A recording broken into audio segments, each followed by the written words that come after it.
In today's lecture, we will discuss about the resistive inductive series circuit. This type of circuit is most common in case of electrical circuits as well as electrical loads. So before we start the resistive inductive series circuit, as we have already discussed about the purely resistive circuit, then purely inductive circuit and purely capacitive circuit separately. So let's check the purely resistive and purely inductive circuit once again. So if we compare a purely resistive circuit and a purely inductive circuit, here is the comparison. This is the purely resistive circuit R. V is applied across the resistance and the current flowing is I. So here if we apply the voltage, that is V max sin omega t, then corresponding current will flow in the resistive circuit is I max sin omega t.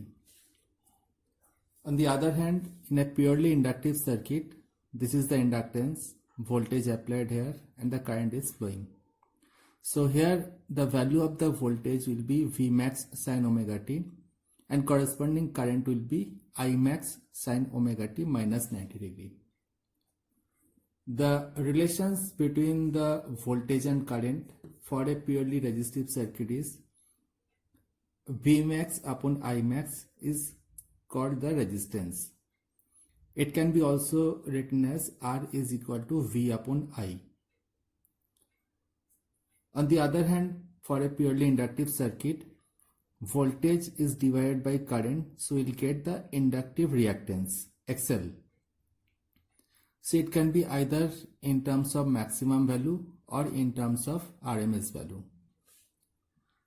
The inductive reactance can further be mentioned in this way also. XL is equal to omega L or 2 pi FL, where F is the frequency in Hertz, L will be the value in Henry, so the value of XL will be in ohms. Next, if we see the phasor diagram of these two type of circuits, in a purely resistive circuit, the voltage and current are in phase. Both will be in phase. Therefore, the phase difference between voltage and current is 0 degree. On the other hand, for a purely inductive circuit, as we have seen that the current here lag the voltage by 90 degree. So the phase difference between voltage and current is as 90 degree. Here for a purely resistive circuit it is 0 degree. The next part is the active power. For a purely resistive circuit, the power is represented as the product of RMS voltage and RMS current. On the other hand, in a purely inductive circuit, the net power will be equal to 0. Let's consider the resistive inductive series circuit. Here a resistance R and inductance L connected in series across an alternating voltage source V. Initially I have taken here the value of the voltage as the RMS value, and corresponding current that is flowing in the circuit is also the RMS current. After getting the relations between the voltage and current, then we will write their expressions. Now, as these two elements are connected in series, then the current will be common for both the elements. And when the current is flowing through an element, then there will be a voltage drop across each and every element. Therefore, let's say the voltage drop across the resistance is VR and the voltage drop across the inductance is VL, where VR is equal to I into R according to the Ohm's law, and similarly the VL will be equal to I into XL. Now For further discussion, let's draw the phasor diagram of the voltage currents of the circuit. Here initially I have taken the current as the reference in the phasor diagram because here the current is common for both the elements. So in the phasor diagram,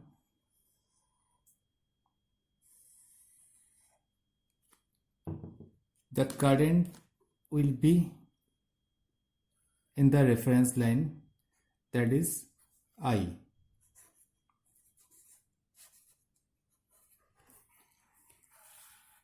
Now, due to the current, the voltage drop across the resistance is VR, and if we consider only the resistive part, then we know that for a resistive circuit, the voltage and current are in phase. Therefore, the voltage drop across the resistance VR will also be in phase with the current, that is in the reference line. Now, VL, that is the voltage drop across the inductance. As we have seen that for a purely inductive circuit, current lags the voltage by 90 degree. That means we can say the voltage leads the current by 90 degree. Therefore, if we take current as the reference, then the voltage drop across the inductor will be in the positive y-axis. So this is the voltage drop across the inductance.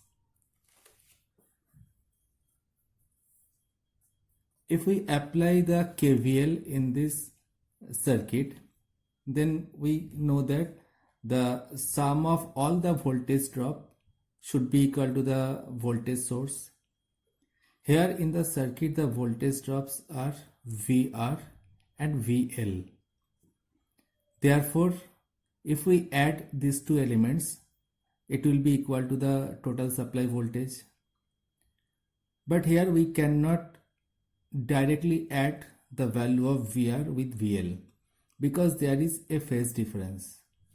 So here we have to add this parameter using phasor diagram, using parallelogram. So this will be the V. So the VR and VL and their combination will be equal to the total voltage V. Here we can see that the total voltage V creates an angle with the reference line, and consider this angle as phi. So from this phasor diagram, now we can write V is equal to square root of VR square plus VL square. So this will be the supply voltage, and it will be equal to square root of voltage drop across the resistance whole square and the voltage drop across the inductance whole square. Now put the value of VR and VL in this expression. So we can write square root of IR square plus I into XL square.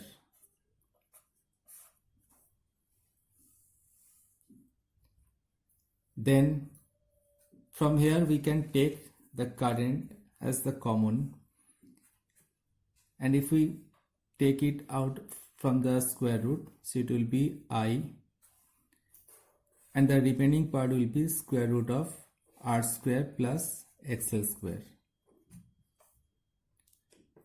So finally it is written as V is equal to I into Z.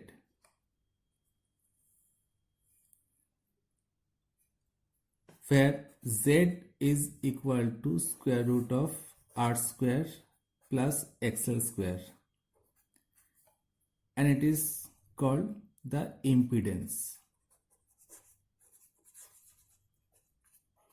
It is called the impedance of the resistive inductive circuit.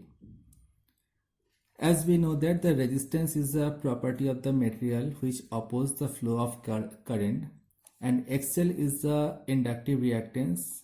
It also opposes the current, but XL creates when the alternating current passes through the element.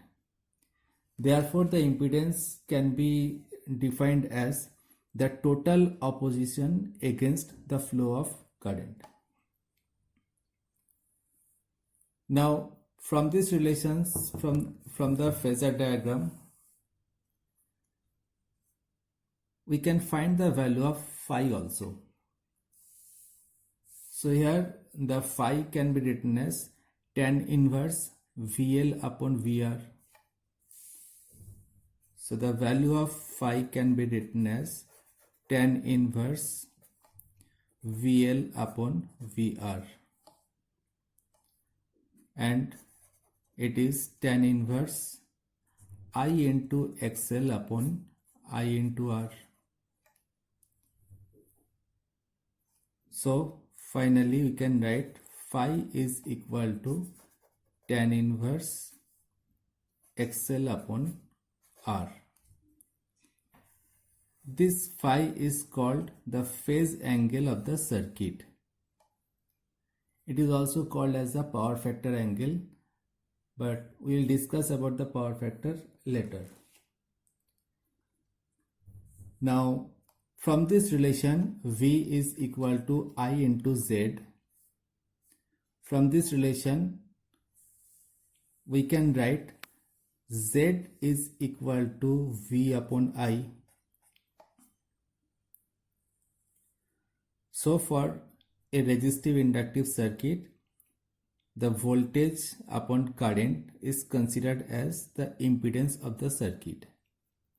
And we already seen that the impedance of the circuit can also be represented as square root of R square plus XL square. So this is the complete relation of the impedance.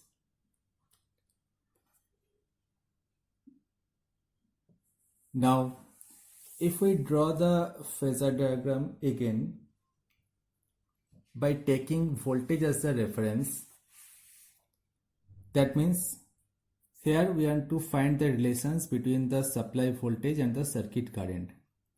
So here we take the voltage in the reference line.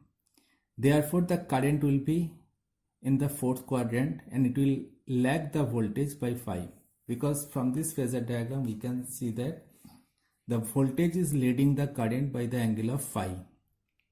That means current lag the voltage by the angle of phi. So we draw the phasor diagram again.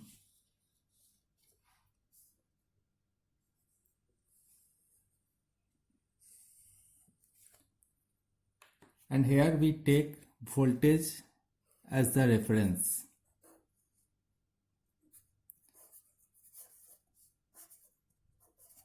Therefore,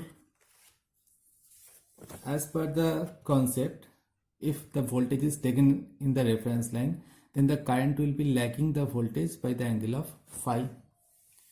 So the current will be in the fourth quadrant.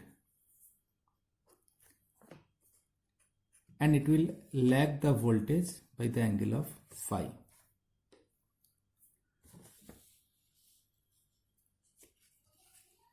So now if we write the expressions of the voltage and current, the instantaneous expression of the voltage and current, so V is equal to V max sine omega t.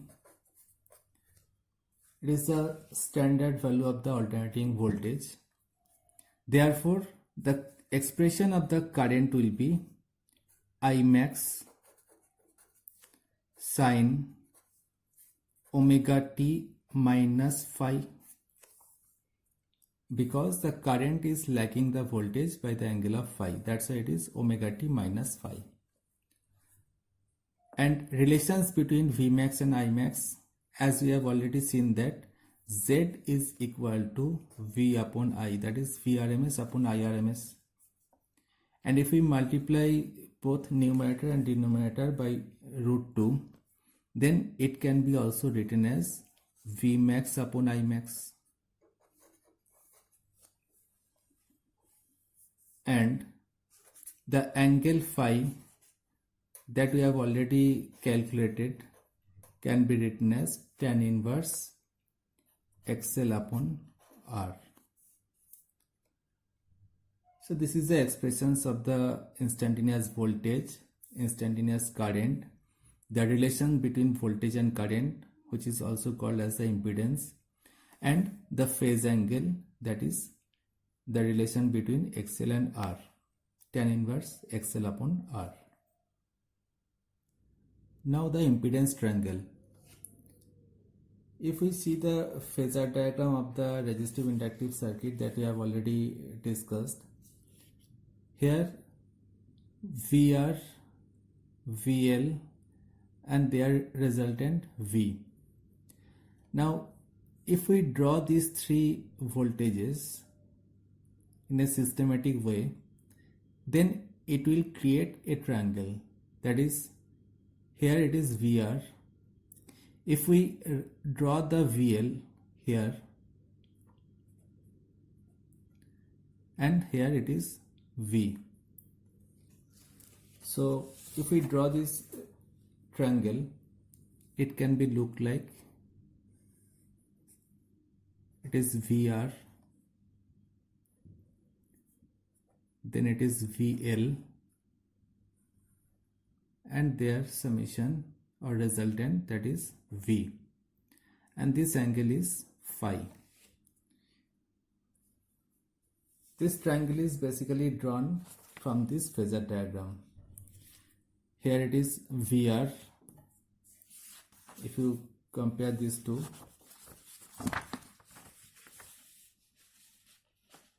here it is VR. So I have drawn VR in the x-axis. This is VL in the positive y-axis. So I have drawn VL here, and VR plus VL will be the voltage. This is the V, and this angle is phi. So here this angle is phi. Now here these three voltages creates a triangle, and this triangle is called as a voltage triangle.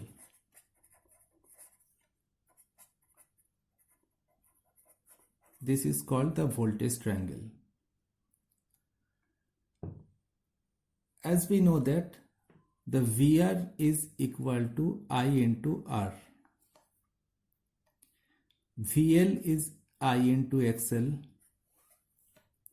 and V is I into Z. Therefore, if we take I as a common, then the relation between R, XL and Z will also be a triangle. So it can be drawn as R, XL and Z. This angle is phi. Now here the resistance, inductive reactance and impedance of the circuit creates a triangle, and this triangle is considered as the impedance triangle.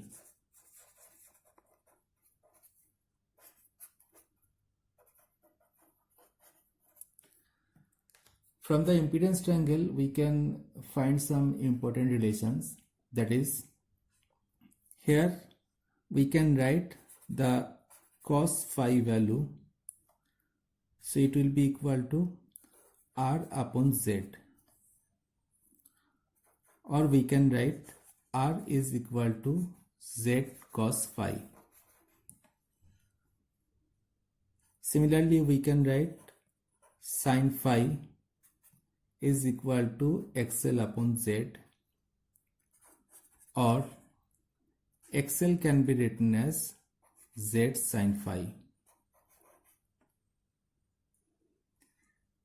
And from here we can also write Z is equal to square root of R square plus XL square, that we have already discussed earlier. So these two are very important relations that will be used frequently in numerical questions. So from the impedance triangle, we can find the relations between resistance, reactance and impedance of the circuit. Now see the power equation. As we have already find the relations, that is the instantaneous voltage and instantaneous current of a resistive inductive series circuit, where V is equal to V max sin omega t, I is equal to I max sin omega t minus phi. So we know that the instantaneous power P can be written as V into I, instantaneous voltage into instantaneous current. So it can be written as V max sin omega t into I max sin omega t minus phi, or V max into I max sin omega t into sin omega t minus phi. Now divide the value by 2 and multiply by 2. So it can be written as V max upon root 2 into I max upon root 2, and here it is 2 sin A into sin B, and the formula is cos A minus B minus cos A plus B. So it will be cos A minus B, that is cos phi, minus cos A plus B, that is cos 2 omega t minus phi. So it is Vrms Irms cos phi minus Vrms Irms cos 2 omega t minus phi. So that is the expression of the instantaneous power. Now again, it has two parts. The first part is Vi cos phi, where V and I are the RMS voltages, RMS currents, and phi is the phase angle between voltage and current. If the resistance and inductance of the circuit is constant, then the angle phi will also be constant, because we have already seen that the phi is equal to tan inverse XL upon R. So if L is constant, then XL will also be constant. So XL upon R will be constant, therefore phi is a constant parameter. Therefore the first term will be constant, but in the second term there is time t. So again the second term is changing with respect to the time. Therefore over a complete cycle, if we find the average power, it will be Vi cos phi, because the second term will become 0. So this is the expression of the power of a resistive inductive series circuit.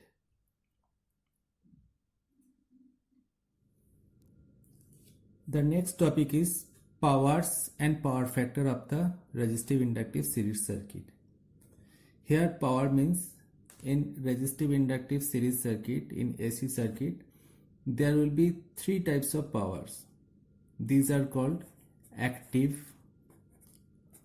or real or true power.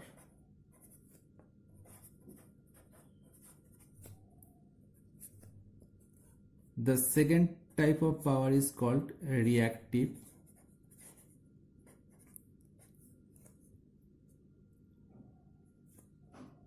or wattless power.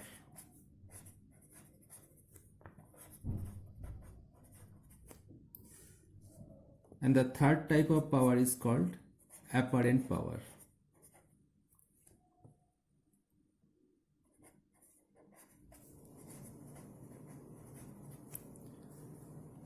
Now let's discuss about these three types of powers. Before we discuss, again see the relations between voltage and current of a resistive inductive circuit. Here we have seen that the voltage is in reference line, so the current will lag the voltage by the angle of phi. So I draw this phasor diagram again here. So here it will be V and the current will lag by the angle of phi.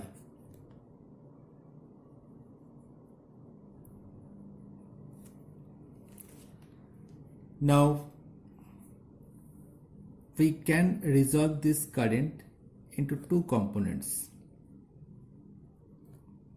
One will be in phase with the voltage, so it can be written as I cos phi,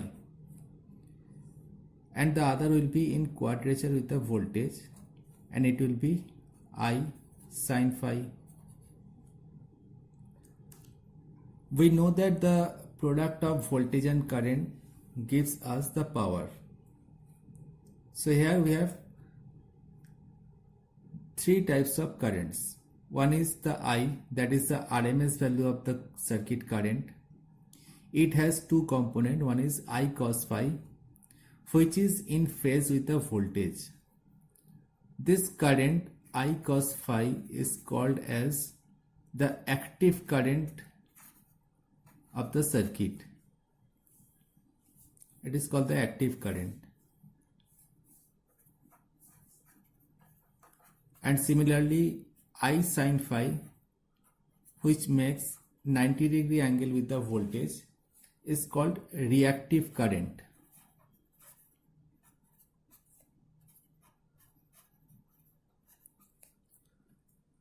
Where I is the RMS value of the circuit current. It is the RMS value of the circuit current. Now, if we multiply the voltage with the active component of the current, it will give us the active power or real power or the true power. Vrms into Irms into cos phi. The unit of this power is watts, or it can be written as kilowatt, megawatt, etc. So this is the unit of the active power. This is basically the useful power that can be used by the consumers.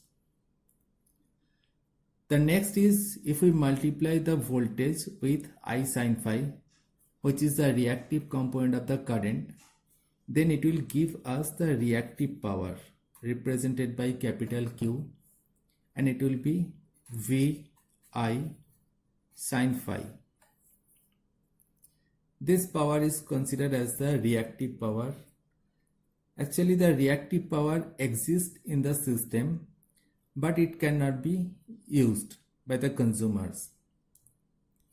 The unit of the reactive power is volt ampere reactive var, or kilovolt ampere reactive, that is k var, or megavolt ampere reactive, that is m var. So the reactive power is mentioned as var, kVAR or mVAR. And the third type of the power, if we multiply the magnitude of the voltage and the circuit current, it will give us the apparent power represented by capital S. Its unit is volt ampere, that is VA, or kilovolt ampere, that is kVA, or megavolt ampere, that is MVA. This is the apparent power, and when any electrical machine or device is designed, So basically it designed based on the apparent power. From these three types of power, we can write S is equal to square root of P square plus Q square.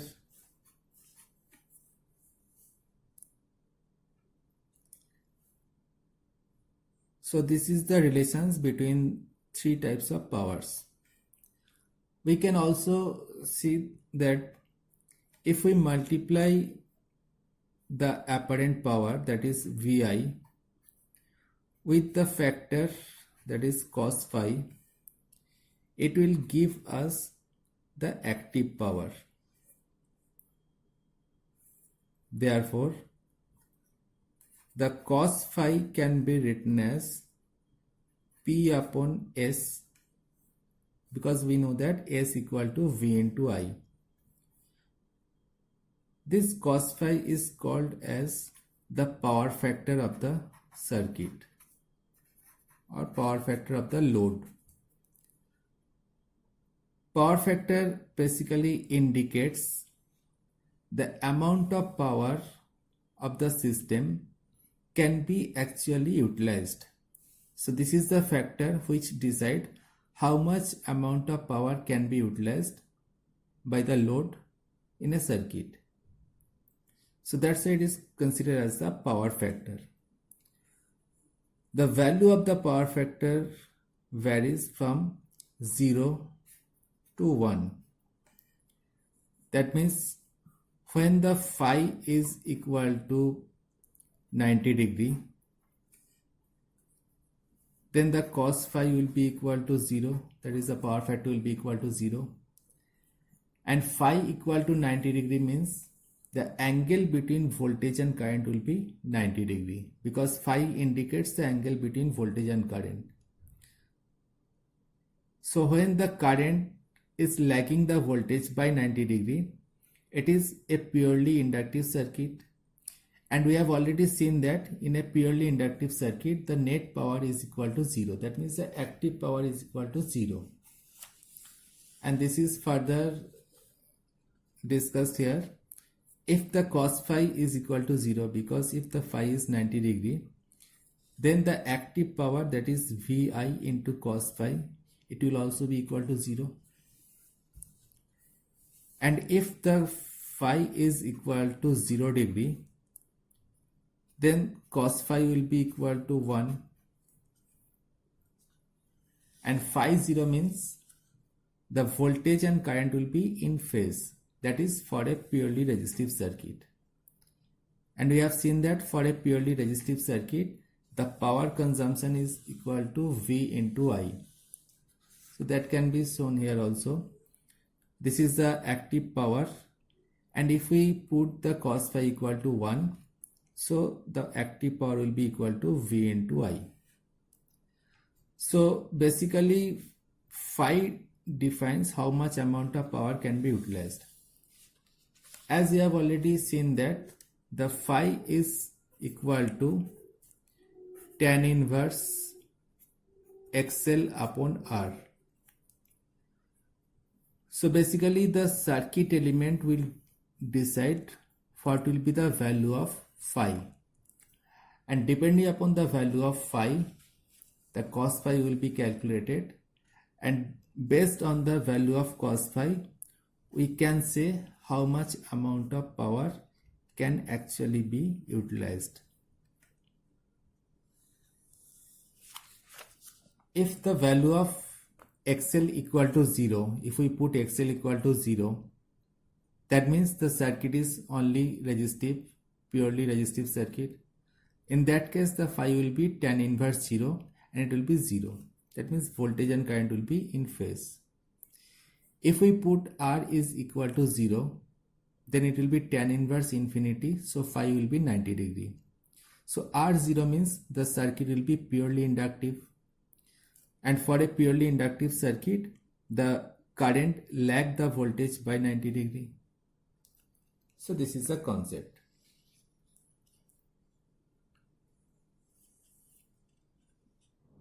Now the power triangle. Here for a resistive inductive series circuit, we have already seen the relations between voltage and current in the phasor diagram. And in this phasor diagram, we resolve the current into two components, that is I cos phi and I sin phi.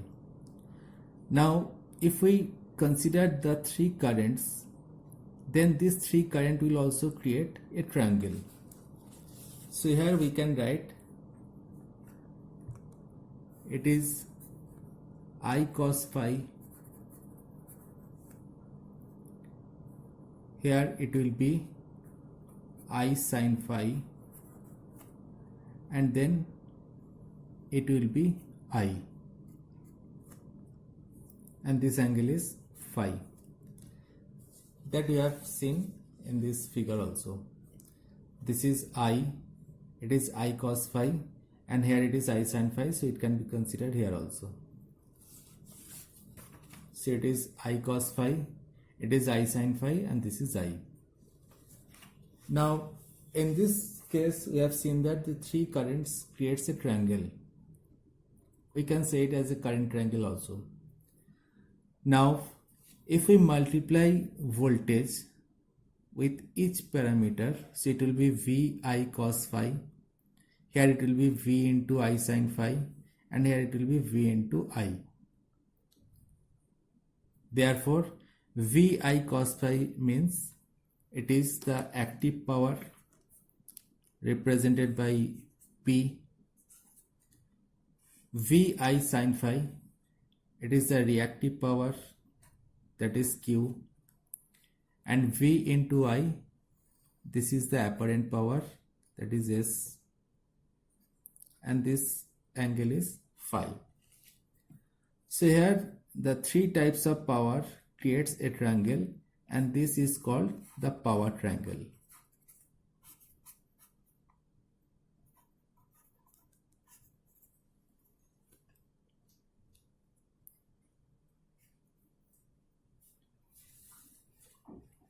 Now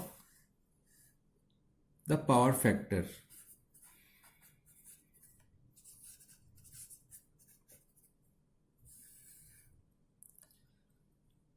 As we have already mentioned in previous slides, that is the angle between voltage and current is called the phi, that is the phase angle, and cosine of the phase angle decides how much amount of power can be utilized.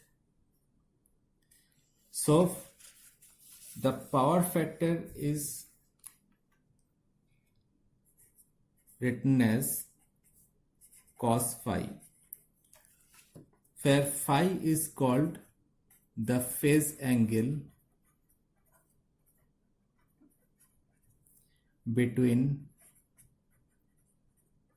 voltage and current. It is applicable for any type of circuit, any type of electrical circuit. Now if we recall the impedance triangle, here we can see that in impedance triangle the cos phi can be written as R upon Z, that we have written here also. In case of power triangle, we can write cos phi equal to P upon S.